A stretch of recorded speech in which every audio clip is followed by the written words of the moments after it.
రాష్ట్రం మొత్తం కూడా అనేక దశాబ్దాల పాటు అభివృద్ధికి దూరం అవుతూ ఉన్నటువంటి పరిస్థితి ఈ రోజున మనం కనపడతా ఉంది. ఈ రోజున చూస్తే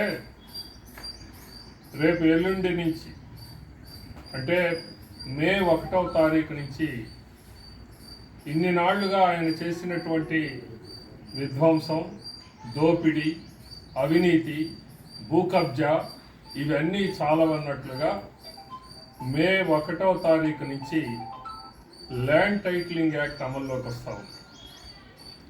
అంటే భూ యాజమాన్య హక్కు పత్రం ఆ యొక్క చట్టం అమల్లోకి వస్తూ ఉంది. ఇది ఎంతటి దుర్మార్గమైనటువంటి చట్టం అంటే రైతుల భూములకి ఏమాత్రం కూడా భద్రత లేనటువంటి పరిస్థితిని కల్పించేటటువంటి చట్టం.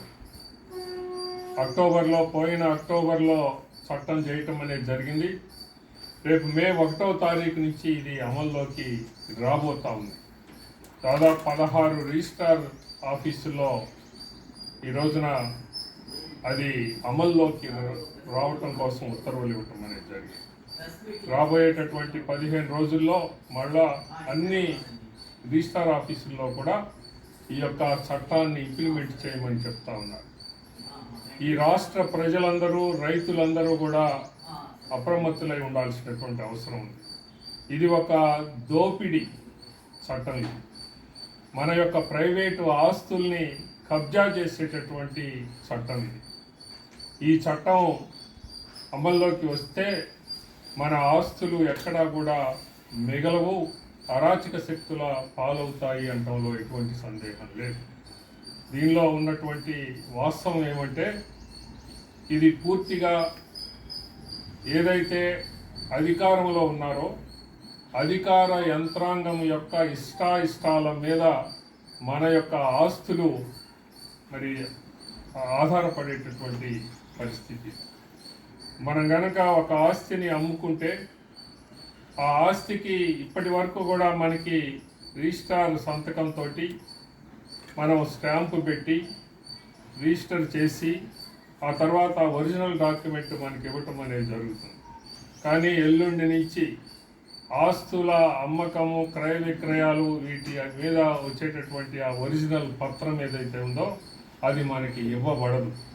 కేవలం డిజిటల్ రూపంలో మాత్రమే అది భద్రపరచబడి మనకి కేవలం జిరాక్స్ కాపీ మాత్రమే ఇవ్వబడుతుంది అనేది ఈ చట్టంలో పేర్కొనబడినటువంటి అంశం.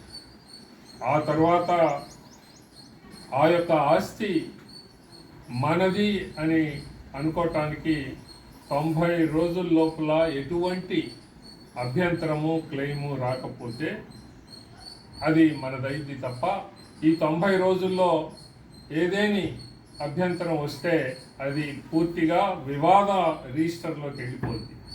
ఆ తర్వాత దాన్ని పరిష్కరించేటటువంటి అవకాశం, పరిష్కరించేటటువంటి ఆ యొక్క మరి ఆ అధికారం కోర్టులకి లేదు, అధికారులకి మాత్రమే ఉంది.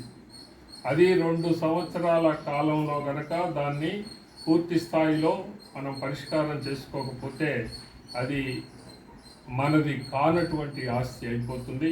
ఆ రకంగా ఎవరైతే కావాలని కుతంత్రంగా వివాదాన్ని సృష్టించి అధికార యంత్రాంగం తోడ్పాటుతోటి దాన్ని వాళ్ళు మన ఆస్తిని వాళ్ళు కైంకర్యం చేసేటటువంటి పరిస్థితి వస్తుంది.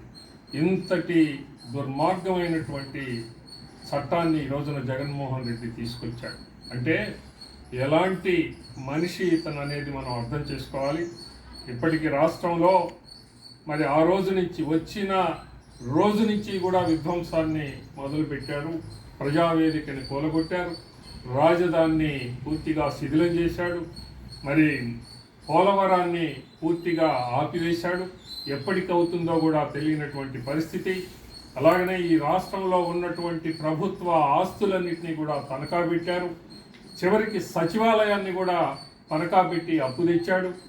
మరి అంతేకాకుండా దాదాపు 13.5 లక్షల కోట్ల రూపాయలు అప్పు చేశాడు. కేవలం 2,70,000 కోట్లు మాత్రమే జనానికి పంచాడు. మిగిలినటువంటి 10 లక్షల కోట్ల రూపాయలని ఏం చేశాడు అనేటటువంటిది అక్కడ లెక్కాపత్రం లేదు.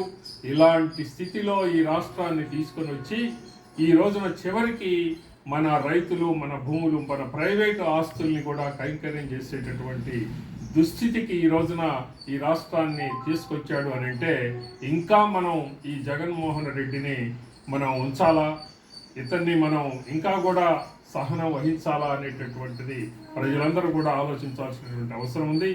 ఇలాంటి దొంగని, ఇలాంటి అరాచకవాదిని, ఇలాంటి సైకోని, పూర్తిగా శాడిస్ట్ మనస్తత్వం ఉండి కేవలం పూర్తిగా డబ్బే ప్రధానం అన్నటువంటి రీతిలో అధికారాన్ని పూర్తిగా తన సొంత వ్యాపారానికి మరి ఉపయోగించుకుంటున్నటువంటి ఈ వ్యక్తిని, అది కూడా ఈ 5 సంవత్సరాలుగా మనం చూస్తూ గమనిస్తూ ఆధారాలతో సహా మనకి కనపడుతూ ఉన్నటువంటి వాస్తవాన్ని మనందరం కూడా గమనించాలా. ఇలాంటి మనిషిని మళ్ళీ రేపటి ఎన్నికల్లో రాకుండా చేయాల్సినటువంటి అవసరం ఉంది. మన భవిష్యత్తుని మనమే కాపాడుకోవాల్సినటువంటి అవసరం ఈ రాష్ట్ర ఓటర్ల అందరి మీద ఉంది అనేది తెలుగుదేశం పార్టీ విజ్ఞప్తి చేస్తాం.